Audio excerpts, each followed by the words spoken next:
രാമായണ മാസാചരണത്തിന്റെ ഭാഗമായി ഔഷധക്കഞ്ഞി വിതരണം ചെയ്ത് ക്ഷേത്ര ഭരണസമിതി.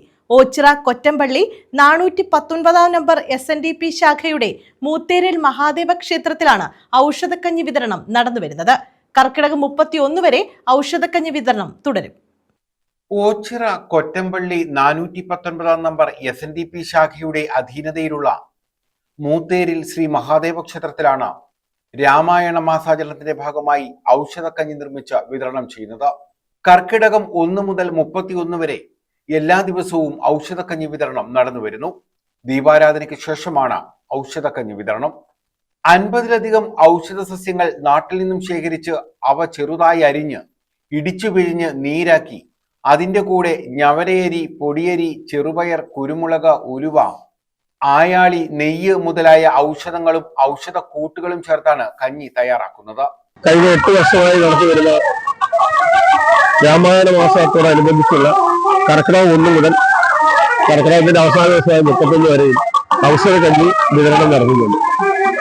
ഏകദേശം 50-ൽ പരം പച്ചമരുന്നുകൾ നാട്ടിൽ നിന്നും ഈ മരുന്നുകൾ അറിയാവുന്ന ഭക്തജനങ്ങൾ പറിച്ചുകൊണ്ടുവരികയും അവ ഇവിടുത്തെ 15ഓളം നമ്മുടെ ശാഖയിലെ അംഗങ്ങളെ ഇടിച്ചു പിഴിഞ്ഞ് അത് നീരാക്കി എടുക്കുകയും അതിനോടനുബന്ധിച്ച് ഞവര, അരി, ചെറുപയർ, നവധാന്യങ്ങളെല്ലാം കൂടെ ചേർത്ത് കുരുമുളക്, നെയ്യ്, ഇവ എല്ലാ ഗുണകരമായ സാധനങ്ങളും ഉൾപ്പെടുത്തിയാണ് ഈ കഞ്ഞി ഇവിടെ തയ്യാറാക്കുന്നത്. എല്ലാ ദിവസവും ഏകദേശം 200-ൽ പരം ആളുകൾ ഈ ഔഷധക്കഞ്ഞി ഇവിടെ വന്ന് സേവിക്കുന്നുണ്ട്. ഒരു ദിവസം 200-ലധികം ഭക്തർക്ക് ഔഷധക്കഞ്ഞി വിതരണം ചെയ്യുന്നുണ്ട്. ക്ഷേത്രവുമായി ബന്ധപ്പെട്ടു നിൽക്കുന്ന 20ഓളം ഭക്തരാണ് ഔഷധക്കഞ്ഞി നിർമ്മാണം നടത്തുന്നത്.